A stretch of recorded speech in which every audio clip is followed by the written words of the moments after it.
आज बाड़मेर लोकसभा क्षेत्र में जो लोकसभा के चुनाव आने वाले और चुनाव को लड़ने के लिए पार्टी ने तैयारी की बैठक ली है।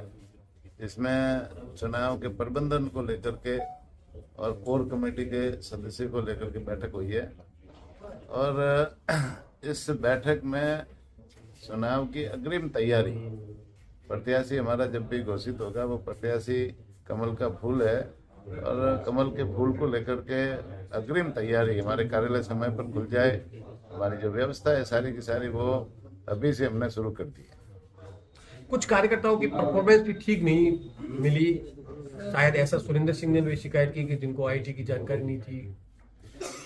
कार्यकर्ता सब अपने अपने काम में दक्ष है और भारतीय जनता पार्टी का कार्यकर्ता जिसको जो भी जिम्मेदारी मिलती है वो पूरी जिम्मेदारी के साथ निर्वहन करता है और अभी जैसे जिनको जो जिम्मेदारी मिली है उनको अपना दायित्व बता दिया है और वो पूरी ताकत के साथ में पूरे जिम्मेदारी के साथ में उस दायित्व का निर्वहन करेंगे और आगामी चुनाव में यहाँ बाड़मेर लोकसभा क्षेत्र से भारतीय जनता पार्टी को जिताने में पूरा उनके कार्यकर्ताओं का श्रम काम आएगा। और निश्चित रूप से हम राजस्थान में भजनलाल जी की सरकार है वो हर क्षेत्र में अच्छा काम कर रही है, समाज के सभी वर्गों के लिए अच्छा काम कर रही है और हमारे देश के लोकप्रिय प्रधानमंत्री, विश्व के सबसे लोकप्रिय नेता नरेंद्र मोदी जी भी देश के लिए अच्छा काम कर रहे हैं। समाज के अंतिम छोर पे जो व्यक्ति बैठा है उनके लिए भी अच्छी योजनाएं बनाई हैं। समाज के अंतिम छोर पे बैठे व्यक्ति को मजबूत करने का काम कर रहे हैं। निश्चित रूप से आने वाले चुनावों में भारतीय जनता पार्टी राजस्थान में 25 की 25 सीटें पुनः जीत करके लोकसभा में यहाँ से भेजेगी। सर, क्या प्रत्याशी चयन को लेकर के क्या क्या क्राइटेरिया रखे गए और किस तरह क्या वापस रिपीट होंगे या कुछ प्रत्याशी बदले जाएंगे? प्रत्याशी चयन का काम आला कमान का है और निश्चित रूप से वो चयन वही करेंगे। हमारा काम है पार्टी को चुनाव लड़ाना और पार्टी को यहाँ से जिता करके भेजना। पूर्व सीएम अशोक गहलोत का एक बयान है कि उसको कह रहे हैं कि मंत्री वगैरह ढोली घोड़ा हो रहा है, जो डिप्टी सीएम है वो इंचार्ज है प्रशासनिक अधिकारी।